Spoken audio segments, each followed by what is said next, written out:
was thinking that night about Elvis, day that he died, day that he died.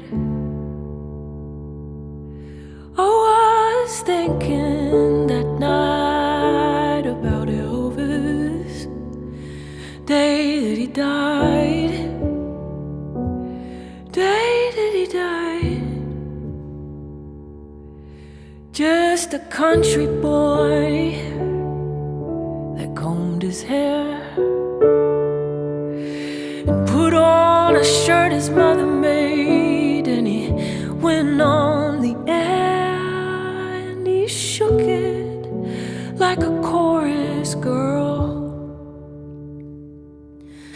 and he shook it like a Harlem queen, and he shook it like a midnight rambler, baby, like you never seen, like you never seen, like you never seen. Hey, this is Dave Douglas, and this is the Greenleaf Music Podcast, A Noise from the Deep. That's the music of Elan Mehler, pianist, composer. That's his recording with Becca Stevens. We'll be talking today about Frank Kimbrough, about Nouvelle Records, about a lot of his different composing and some of his singing. In the extra, we talk about Money Jungle, and I really enjoyed this conversation with Elan. We'll be touring together with the album we made collaboratively. The record's called If There Are Mountains, and it's coming out on CD on Greenleaf Music this month. We'll be touring across the states starting March 14th, and I hope to see everybody out there. Thank you so much. As always, join us at greenleafmusic.com and subscribe to the label, get everything that we do. And here's some more music from Elan Mehler. I was thinking that night about Elvis, day that he died, day that he died. I was thinking that night about Elvis, day that he died, yeah, the day that he died. How he took it all out of black and white, grabbed his bond in the other hand, and he held on tight, and he shook it like a hurricane. He shook it like a Harlem queen, and he shook it like a holy roller, baby, with his soul at stake, with his soul at stake, with his soul at stake.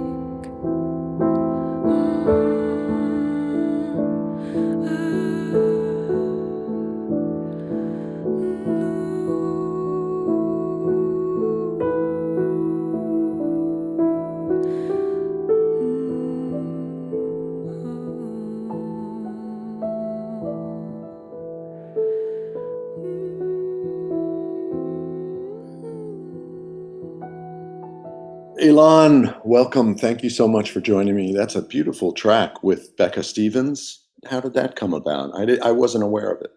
Well, thanks so much for having me. So that track, Elvis Presley Blues, is a track that is very, the composition itself is very near and dear to my heart. But with Becca, so that record was a totally impromptu recording session.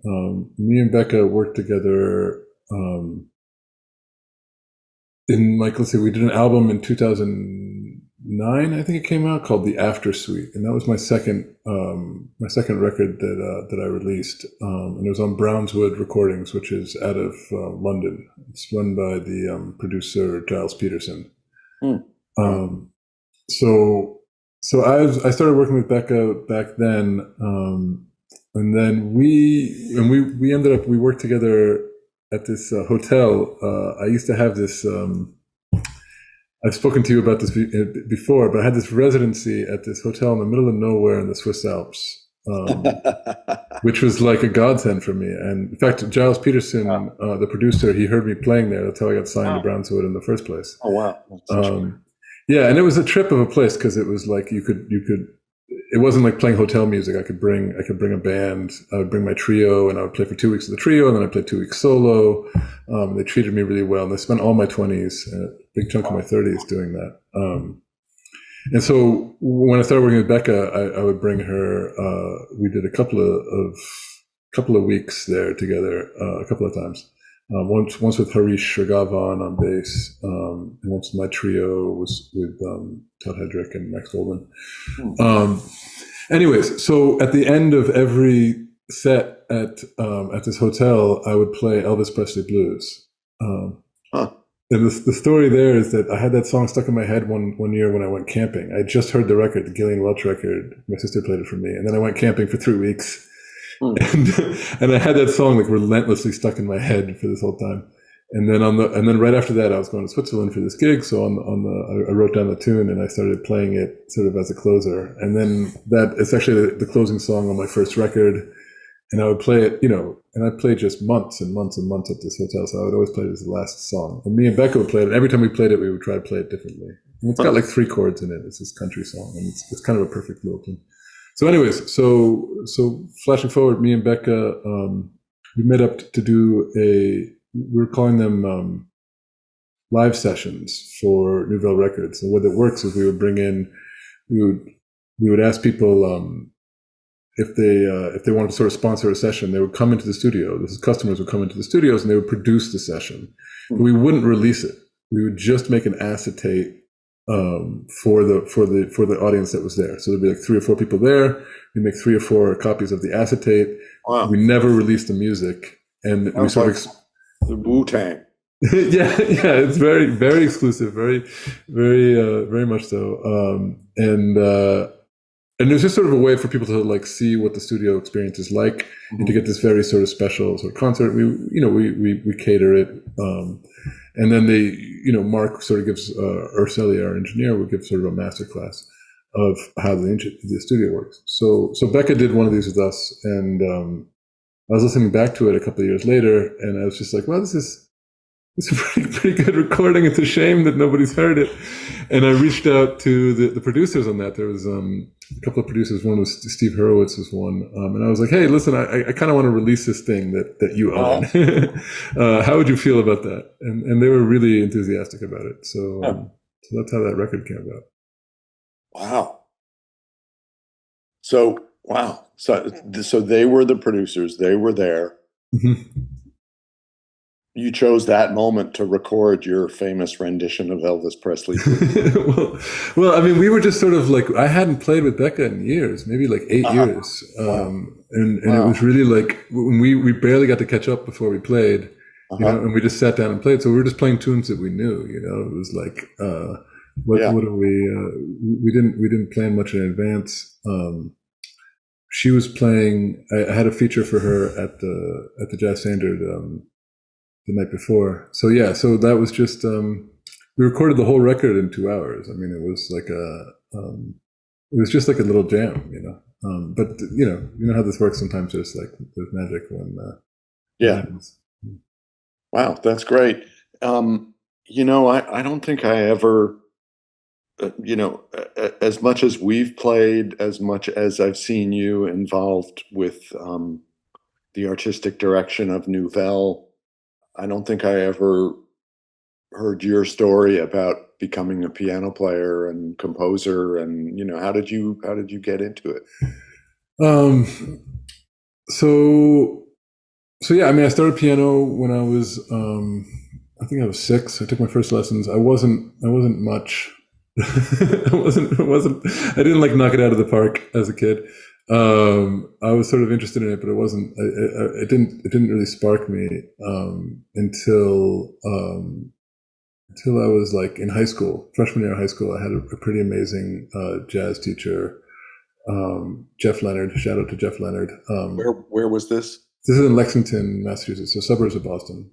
And it's got like a really sort of well-regarded jazz program, and I could play piano at that point, but I wasn't, sort of. And then he would do these listening sessions actually in the, you come in as a freshman, and like the first 3 weeks is everybody brings in a CD and we listen to it together, and then we talk about it, and just through that, I really think we were listening to some Duke Ellington and some Dizzy Gillespie and some stuff that he brought in and talked about that, that I fell in love with the music. And then, I started a band in high school, and I was very sort of entrepreneurial with that. I had a little trio, and we were playing weddings and functions and stuff like right off the bat, because, which is hilarious to think of now, because I was terrible. But, I had a restaurant gig. I think I was gigging more then than I was in college. I was was really hustling the gigs, and I had this little trio, and we made a little record and stuff. So I was always pushing that. And then I went to NYU in their music program, so I majored in jazz piano at NYU. Oh wow, I didn't know that. Yeah, that's where I met. I studied with my freshman year. I studied with Frank Kimbrough and Don Friedman were my two teachers at NYU, and that's wow. And I worked with both of them later on, of course. Did Don Friedman do a project for Nouvelle? Yeah, he did. We did one. So in our very first year of Nouvelle Records, we do 6 records a year. Yeah. The first record we did was with Frank Kimbrough, and then I think the fourth record in that same series is a Don Friedman record, and I went and we transcribed all of the Booker Little tracks that were on that from Booker Little Out Front and right. Victory and Sorrow, which Don plays on. And then Don came with his trio and recorded. So that's Phil Palumbi and Shinosuke. Right. Drums. And now I'm remembering that then in the Festival of New Trumpet Music, we played some of my arrangements of Booker Little and some Booker Little pieces, and Frank Kimbrough playing piano. Yeah, bingo. That's and Charles Tolliver. Yeah, Charles Tolliver was there. Yeah, that was the week that me and Becca did that recording that we just heard too. Wow. So there you go. Okay. All comes together. All comes together. So, but now, what about the composing? When you were a super entrepreneur in high school, was you also writing the music? I was writing. Yeah, it's funny. That's the only I was really. That was the only thing about music that I took to quickly. Everything was sort of a struggle, but I was always writing from the get-go. I was writing, and I wrote a big band piece, I think my sophomore year of high school, and that won the IAJE, the national sort of award. So that was a big, it was something I was I can do this thing, I can do, So I was always writing, and I had my trio. I had the Elan Mehler trio, pretentiously named trio, as a 15-year-old, and I would write for that. Quite a bit. So I've always been composing from well before I could play much. Wow. Do you have recordings of the trio from back? It's funny you say that. So the bass player in that trio, who's still playing, is a great bass player, Alec Darien. I was over his house and we sort of reconnected because we ended up living near each other now.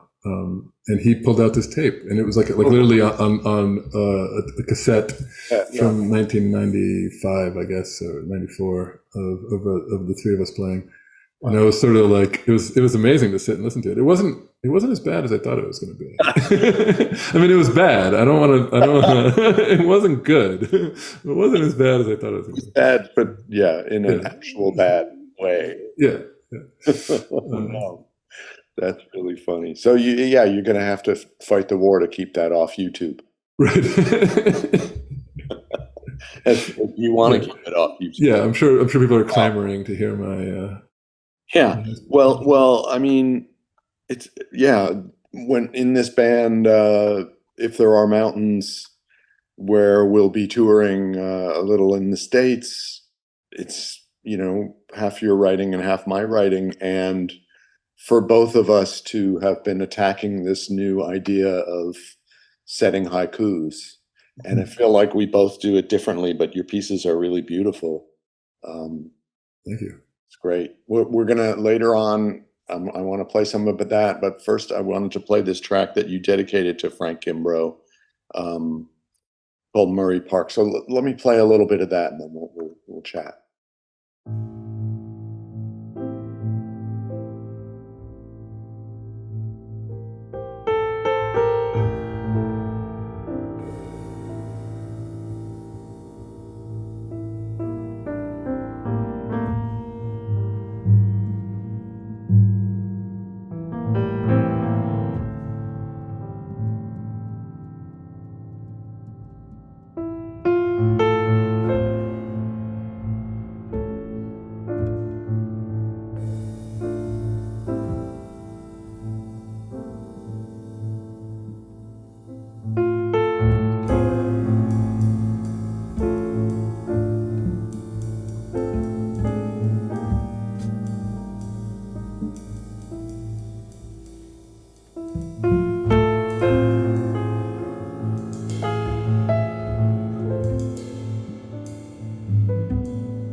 That's beautiful. So that's called Murray Park.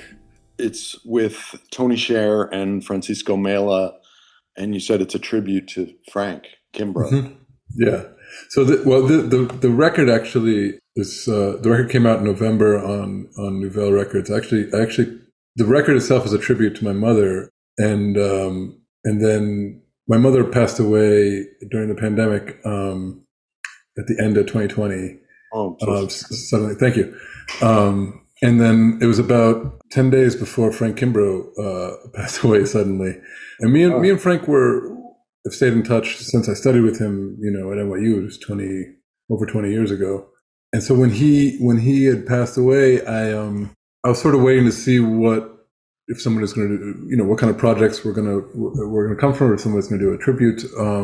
And a couple of months went by, and then I reached out to Marianne, Frank's widow, who I didn't know actually very well beforehand, but I sort of connected with her, and we really connected. And I was sort of like, I was grieving at the time as well, and we really connected, and we spent a couple of hours on the phone, and it was like, okay, well, if I'm going to make a project, for Frank.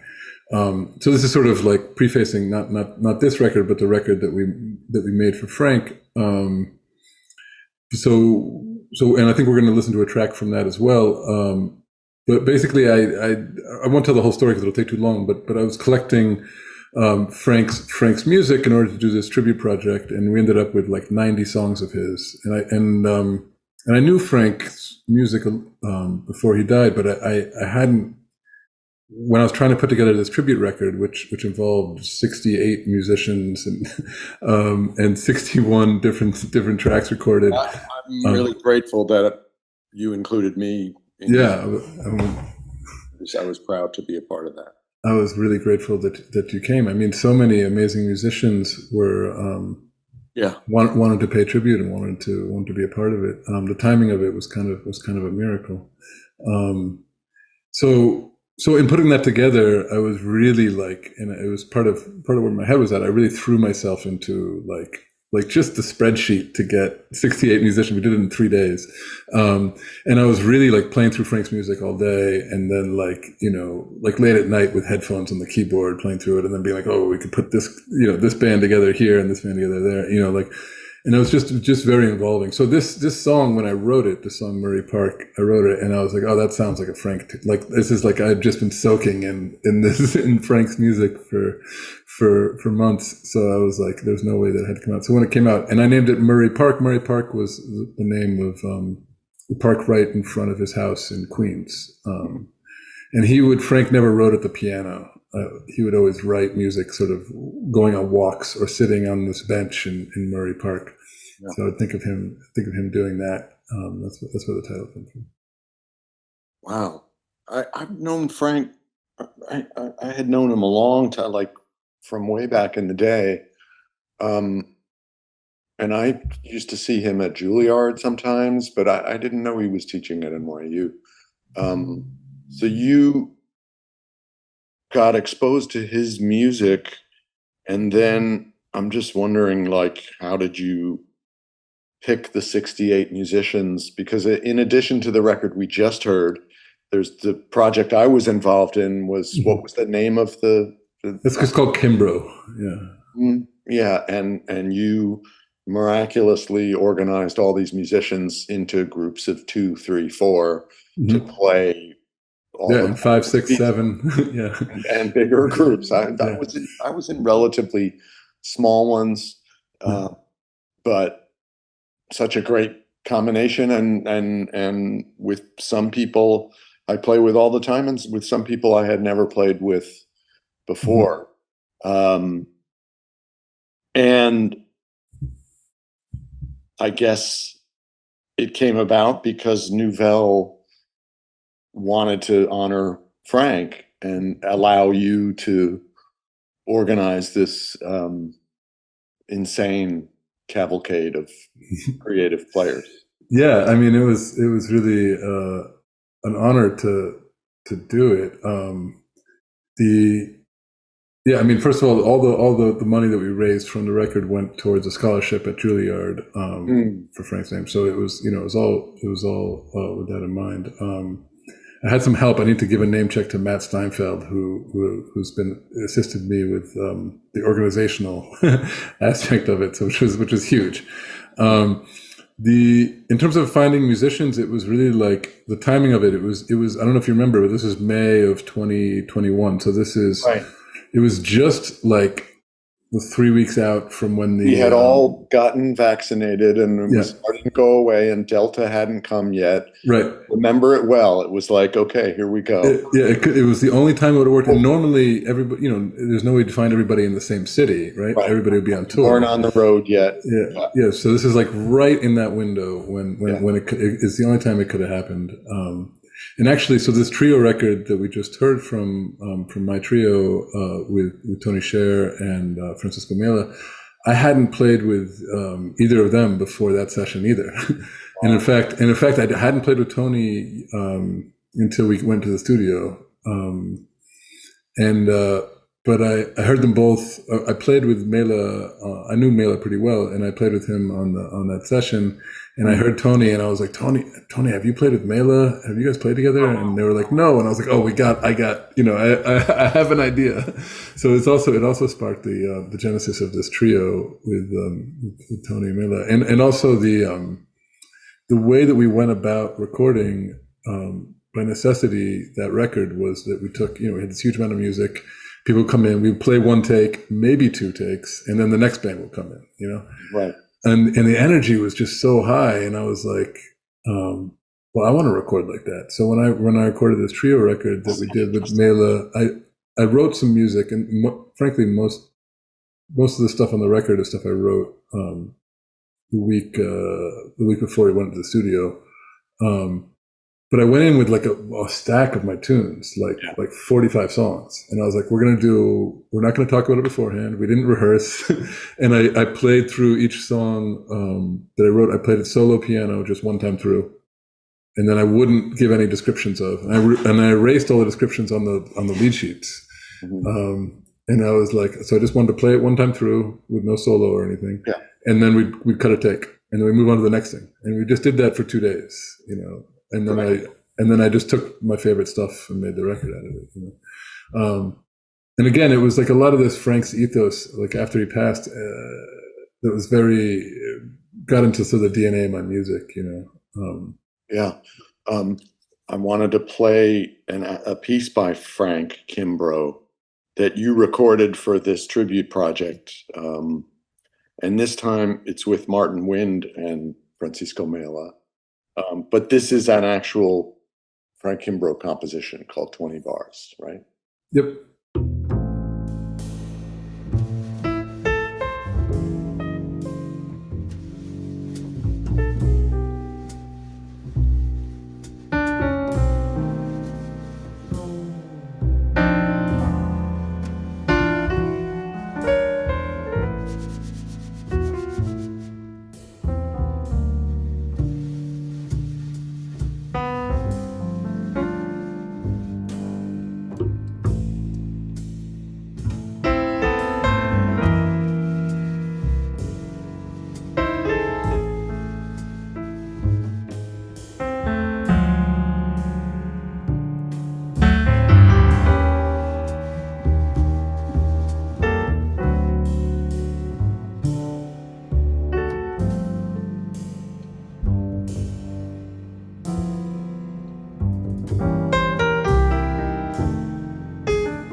Wow, that's so cool. It's great to hear Frank's tune, but I'm also hearing now shades of your own playing that I know, that I now can sort of go, oh, I see. Right. Yeah. That connection I hadn't really, and when I came in to play on this tribute project, you and I didn't get to play together that day, as I remember it. No. It was in other combinations, and it was mostly first takes and tunes that we'd never played and people that had never played together. So yeah, I mean, you played on. There was one you did one with Craig Taborn, right? Yeah, and I think that was beautiful. Air, yeah. Right. And I did one with Tarantino, the alto player. What's her name? Alexa Tarantino. Yeah. Yeah. With Alexa, that's beautiful. Right, yeah, I played with her. Yeah. Well, that was part of the design. I wanted to have, part of it was like getting all these different generations together. I also never played with Rufus Reed either. Yeah, that's that was a thrill, Yeah, that's great. So, just to. I mean, I would love to keep talking about that project because it's so fascinating. But the fact that it was facilitated by Nouvelle, this label company you've been working with for a good, 6-7 years now? More? Yeah, 8 years now. Yeah. So, and it's a label that's dedicated to vinyl only. Originally, yeah. Oh. Yeah. There's been a change. There's been a change. Yeah, we've It was branched so into brazen. digital. When it first started, it was like, yeah, no downloads, no CDs, no Yeah. streaming. It's you have to buy the vinyl in a package of 6 Yep. annual subscription. So Yep. what? Now it's a little different. Yeah. Now we started releasing. I mean, so that when I started the company with my partner Jean-Christophe Morisseau, who's in Paris, and I was living in Paris when we started it. And it was, yeah, like you said, it was box sets, only 6 records. You had to buy all 6. And then the key was that the artist owns the master, the digital master. So we would have to make whatever we make. We would pay up front to the artist. We would pay up front, obviously, for all the costs. And then we have to try and make it back on these subscriptions to the vinyl. And then 2 years out, the artist could re-release the music and whatever, however they wanted to, self-release it, release it on the label. And I found like 6 years in that like a lot of artists hadn't released the music digitally. Right. And that in retrospect, it's obvious. It's like one, like, jazz musicians, they're not always the entrepreneurial, bend. And also it's like you're onto something else. 2 years later, you're doing. I'd say that's probably the biggest issue. Yeah, right. In the area of the music that we're in, you're usually always writing a new thing and moving on and touring with some new project. Yeah, and that's what you're promoting now. And so it's hard to figure out how to slide something else. And so we would sort of, I would go to artists and be like, that's why we would do these sort of like the Don Friedman thing we did, book a little product. I would be like, what's a product that's in your back pocket, something that you've wanted to do, but you couldn't tour, or you couldn't, it wasn't like, what are you writing now? It's like, what's this sort of like little dream project that you've had, and that's the kind of stuff we would release. Can I tell you a funny story that yeah, please. Back in the day, Paul Bley used to have this theory that he called the third man theory.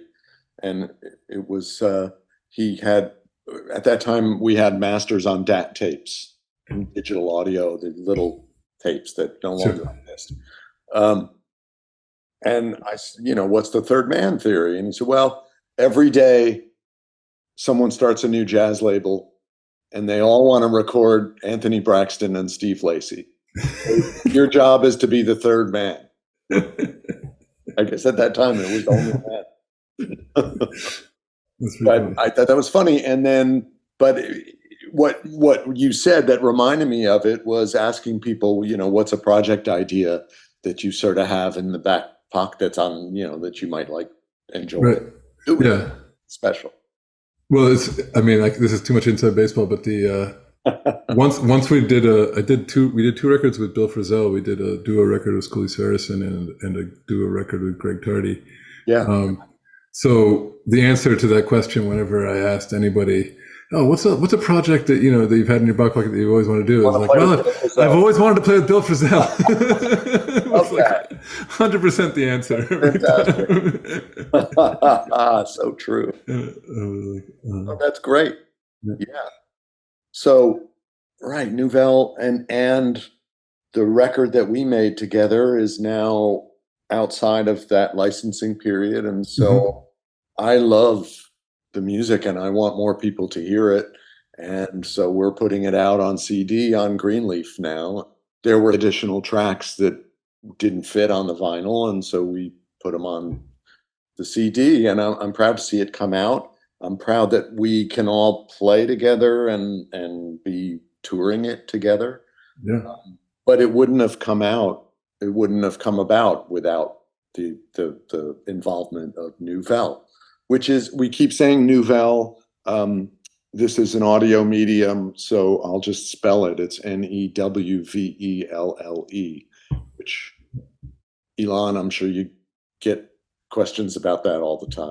Yeah, how to spell it. Yeah, Greenleaf music people know how to spell. Right. When I first started it, people thought it was about marijuana, but now we've put out enough records. We stopped selling weed years ago.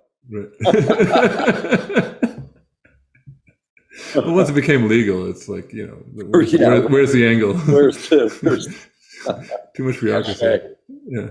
So, but I do want to at least play a part of one of the tracks from this record that we made together, Right. which I should say it's Dominique Eade singing and John Gunther on reeds, Simone Wilson on bass, and Diane Zug on drums.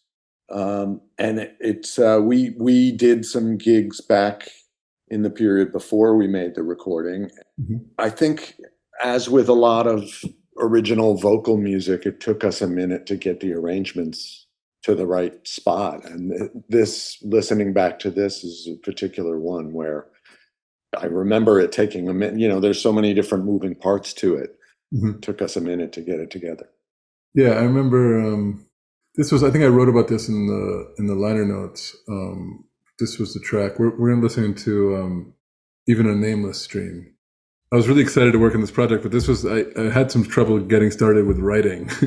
And this was the first haiku that I read, where I heard something that May rains. So it's a haiku by Busan. Yeah, it's a haiku by Busan that I read. Yeah, when I first read it, I was finally like, I heard that initial entrance, that May rains, that fifth that Dominique comes in on, and I was like, okay, now I have like a hook. And from there, I started to write the rest of the music for the record. So I thought it'd be a nice one to play. How does the whole haiku go?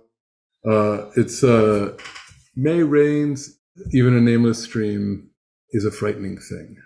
Nice. Yeah. Beautiful. Okay, so it's not that long of a track. Maybe I'll play the whole thing. Right. Even a nameless stream.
Even a Nameless Stream. It's a beautiful track. It's on this record, If There Are Mountains, that's just coming out on CD now.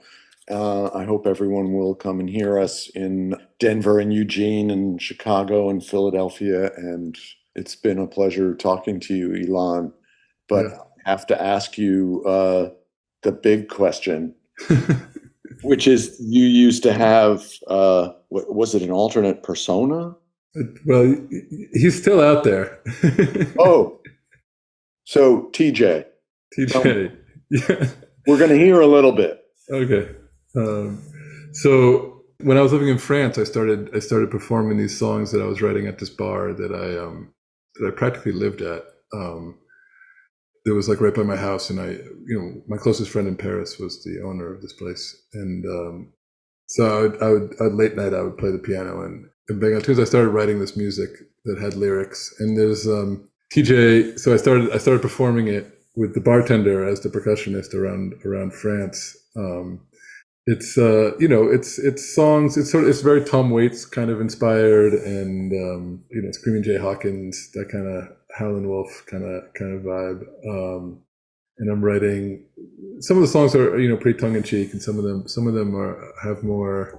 There's more honesty there than I'm willing to admit sometimes, But it's basically me shouting and banging on the piano for songs that I wrote. And so I'd written maybe 20 of these songs, and I ended up recording them in New York in, I think, 2018. I recorded it, and Simone is playing bass on this, and Dora Herskovitz is playing drums. I got Michael Blake and Jason Palmer playing horns, and I somehow tricked Bill Frisell into appearing on this record with me, so he plays on all the tracks.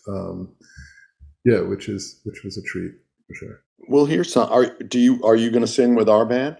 TJ going to make an appearance? It depends. It corresponds to a certain amount of imbibing usually. So we'll see what the drink menu is like. Yeah, but I might. I'm a little. When somebody can actually sing notes like Dominique can, it's kind of like TJ tends to hide. Yeah.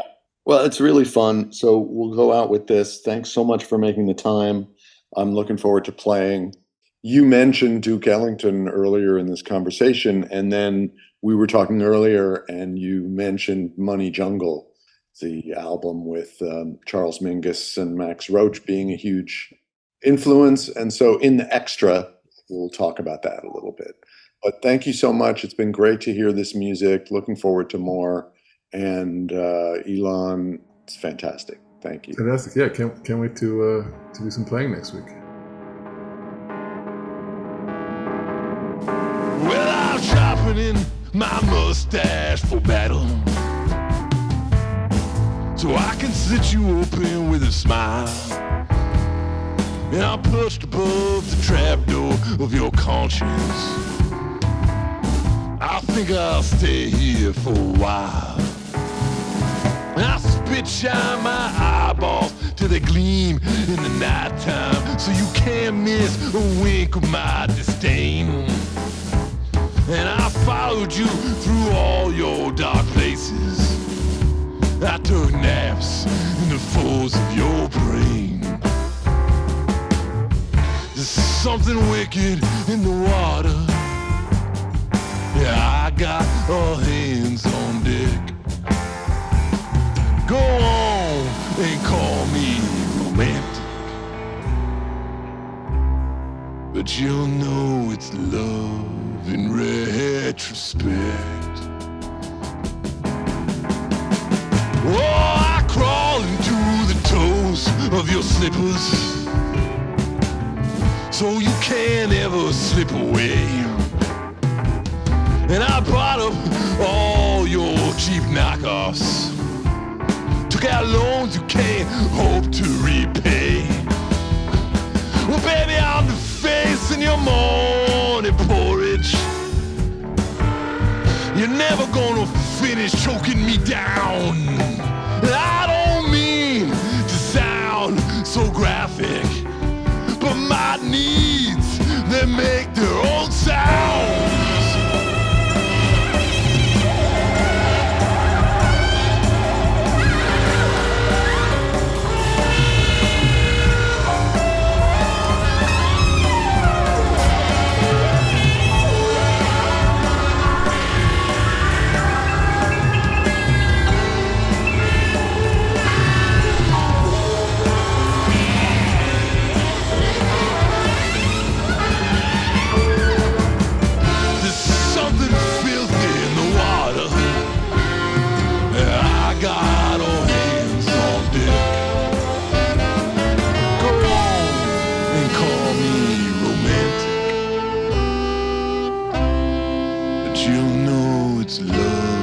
in retrospect.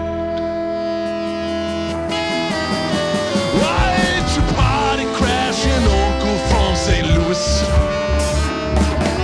I ain't here to sing my song of woe. You can't keep all your scraps of pity. Your house is straw, baby, I'm gonna blow. That ain't me peeping through your window. I am the window of your roof from your whole damn town. Sacrilege, I lay prostrate by your bedside. So when you pray, your knees won't touch the ground. I said when you pray, your knees don't touch the ground. I said when you pray, your knees don't touch the ground.